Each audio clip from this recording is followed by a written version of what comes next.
اور بالآخر اسحاق ڈار 5 سالہ جلاوطنی کے بعد آج وطن واپس پہنچ گئے۔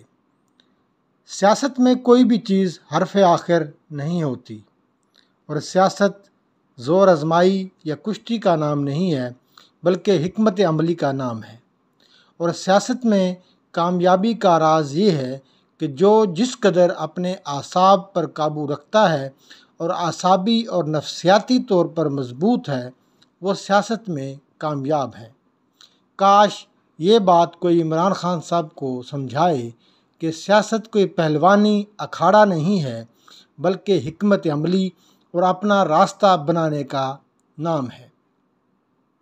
اسحاق ڈار صاحب پاکستان میں ان چند سیاستدانوں میں سے ایک ہیں جنہوں نے عقوبت خانوں کا منہ دیکھا، پس زنداں رہے، جیل رہے اور قربانیوں کی ایک داستان رقم کی ہے۔ سیاستدان ایک مچھلی کی مانند ہوتے ہیں، کبھی پانی کے نیچے اور کبھی پانی کے اوپر تیرتے ہیں۔ سیاستدان حالات کا دھارا موڑنے کے لیے ایک حکمت عملی بناتے ہیں اور اسے کامیابی سے اپنے حق میں تبدیل کرتے ہیں۔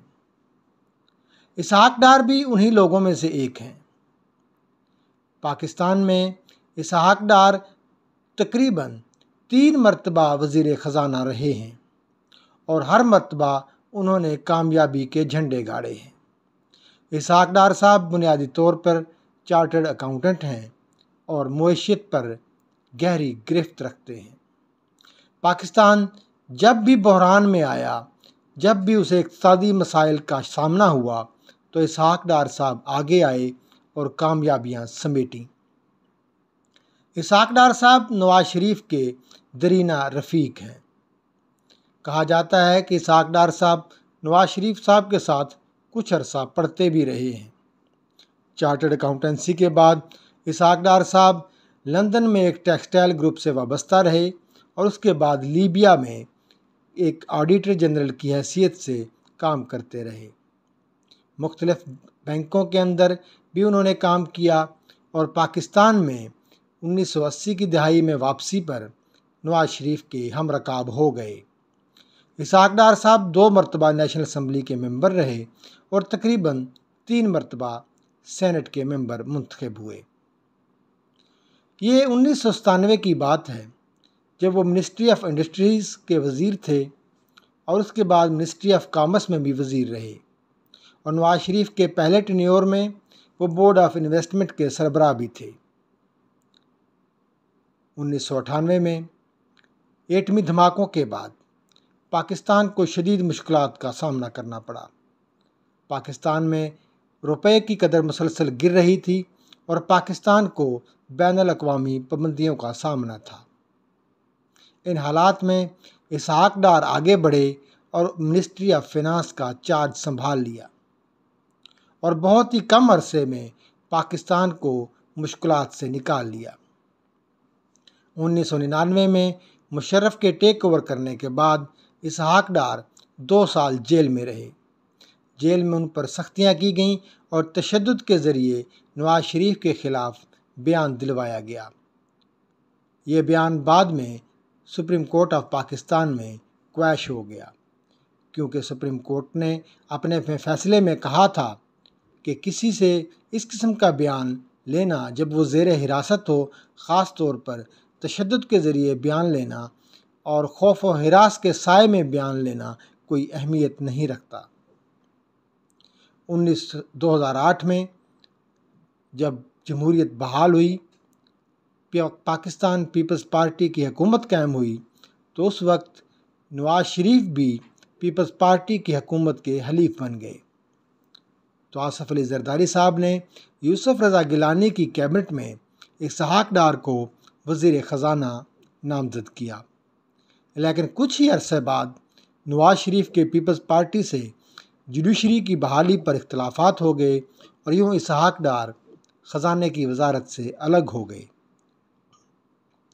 اس دور میں بھی آصف علی زرداری نے متعدد بار میاں نواز شریف سے ریکویسٹ کی کہ آپ اسحاق ڈار کو ہمیں دے دیں تاکہ ہم فنانس کا محکمہ اچھے طریقے سے مینج کر سکیں۔ قصہ مختصر یہ کہ 2013 کے اندر جب نواز شریف دوبارہ برسر اقتدار آئے تو اس وقت اسحاق ڈار کو وزارت خزانہ کا چارج سنبھالا گیا۔ اسحاق ڈار صاحب نے چارج سنبھالتے ہی پاکستان کی معیشت کو پہیے لگا دیے۔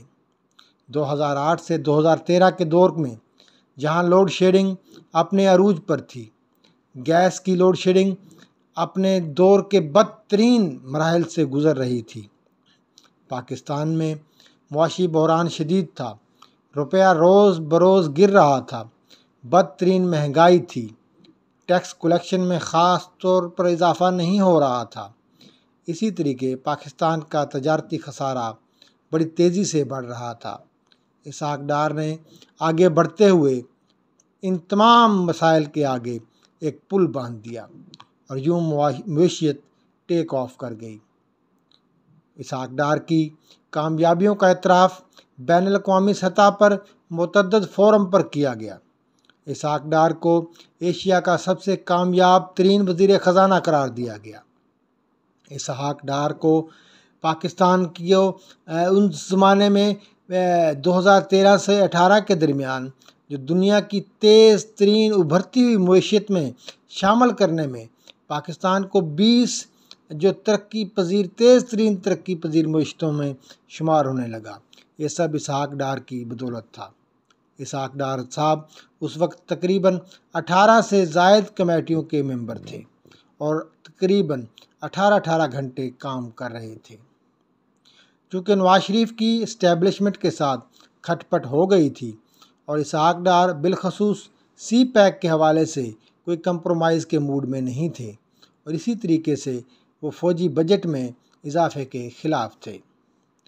ایک جو اس وقت کمپین نواز شریف کے خلاف چل رہی تھی، اسی کمپین کی ایک کڑی تھی کہ اسحاق ڈار پر بھی پریشر بڑھایا گیا اور یوں اسحاق ڈار مختلف مقدمات میں الجھا دیے گئے، جس میں منی لانڈرنگ اور اپنی انکم سے زائد اثاثے بنانے جیسے الزامات شامل تھے، اور اس طریقے سے اسحاق ڈار کو مجبوراً جلا وطن ہونا پڑا۔ وہ تقریباً عرصہ 5 سال بیرون ملک مقیم رہے اور آج میاں شہباز شریف کے ساتھ نواز شریف کی ہدایت پر واپس پاکستان پہنچے ہیں۔ اس وقت پاکستان ایک شدید معاشی بحران سے گزر رہا ہے۔ اپریل میں عمران خان کی حکومت کے خاتمے کے بعد پاکستان میں ڈالر کی جو قدر ہے وہ مسلسل بڑھتی جا رہی ہے، روپیہ مسلسل گرتا جا رہا ہے۔ پاکستان اس وقت تاریخ کے بدترین اقتصادی بحران سے گزر رہا ہے، جہاں پر مہنگائی کی شرح 50% سے زائد ہو چکی ہے۔ پاکستان مسلم لیگ جو 10 اپریل سے پہلے ایک مقبول ترین جماعت تھی اور عمران خان کی رجیم چینج کے بعد اس وقت سب سے زیادہ غیر مقبول ہو چکی ہے، جس میں بنیادی کردار معیشت کی بدحالی کا ہے۔ مفتاح اسماعیل صاحب نے بہت کوشش کی، اپنے تئیں انہوں نے پوری کوشش کی، مگر وہ معیشت کو جانبر نہ کر سکے، اور یوں نواز شریف صاحب جو لندن میں مقیم ہیں مفتاح اسماعیل کی کارکردگی سے بے حد مایوس تھے اور ذرائع کہتے ہیں کہ بارہا انہوں نے اپنے غصے کا اظہار بھی کیا۔ چونکہ پاکستان میں سیاسی ہوا اس وقت بدل چکی ہے اور عمران خان کی رجیم چینج کے بعد ایک پاکستان میں PDM کی مخلوط حکومت قائم ہے اور عمران خان کے خلاف مختلف مقدمات قائم ہیں اور اسٹیبلشمنٹ اس وقت تقریباً نیوٹرل ہو چکی ہے، اور اگر نیوٹرل نہیں ہوئی تو کم از کم آپ یوں کہہ سکتے ہیں کہ اسے کوئی دوسرا راستہ نہیں سوجھ رہا۔ تو اس سنا میں اسحاق ڈار کی واپسی کو یوں سمجھا جا رہا ہے کہ شاید دیگر سیاسی رہنما جو اس وقت جلا وطن ہیں، پاکستان سے باہر ہیں، ان کی واپسی کے راستے بھی کھولے گے۔ اسحاق ڈار صاحب کے پاس اس دفعہ چیلنجز بہت سخت ہیں، نہ تو یہ 1997 ہے اور نہ ہی 2013۔ اس وقت پاکستان تقریباً ڈیفالٹ کے قریب ہے۔ پاکستان میں فارن ایکسچینج ریزرو تقریباً نہ ہونے کے برابر ہے۔ اس وقت صنعت کا پہیہ رک چکا ہے، امپورٹ پر پابندیاں ہیں، جس کی وجہ سے انڈسٹریاں بند پڑی ہیں اور ٹیکس ریونیو میں کمی کا سامنا ہے۔ پاکستان کی صنعت اپنے تاریخ کے بدترین بحران سے گزر رہی ہے۔ اسی طریقے سے عوام مہنگائی میں پس رہی ہے۔ ایک طرف تو یہ معاشی مسائل تھے ہی، لیکن سونے پہ سہاگا یہ ہوا کہ پاکستان میں اس وقت بڑا خوفناک سیلاب آیا ہوا ہے۔ پچھلے 2 ماہ سے تقریباً 3.5 کروڑ لوگ سیلاب سے متاثر ہیں، جو کہ بے گھر ہو چکے ہیں اور مختلف پناہ گاہوں پر مقیم ہیں۔ محتاط اندازے کے مطابق پاکستان میں تقریباً 20 ارب ڈالر سے زائد کا نقصان ہو چکا ہے۔ عوام کی مویشی بہہ چکے ہیں، گھر مکانات تباہ ہو چکے ہیں، فصلیں تباہ ہو چکی ہیں۔ پاکستان میں غذائی قلت کا سامنا بھی ہو سکتا ہے۔ لوگ امداد کے منتظر ہیں۔ انٹرنیشنل کمیونٹی اس طریقے سے امداد نہیں کر رہی جس طرح وہ ماضی میں کرتی رہی ہے۔ وزیر اعظم کا حالیہ دورہ جو انہوں نے یونائٹڈ نیشن کا کیا، وہاں پر انہوں نے خطاب بھی کیا۔ بلاول بھٹو زرداری صاحب نے بھی انٹرنیشنل کمیونٹی کو انگیج کرنے کی کوشش کی، اور اس سے پہلے جو وزیر اعظم شنگھائی کانفرنس میں گئے تھے، وہاں پر بھی سیلاب زدگان کے حوالے سے انہوں نے پاکستان کے مسائل کا ذکر کیا۔ ان حالات کے اندر اسحاق ڈار کی واپسی عوام کے لیے بہت ساری امیدیں باندھنے کا سبب بن رہی ہے۔ کیا اسحاق ڈار پاکستان کے روپے کو استحکام دے سکیں گے؟ کیا عوام کو مہنگائی کے سیلاب سے بچا سکیں گے؟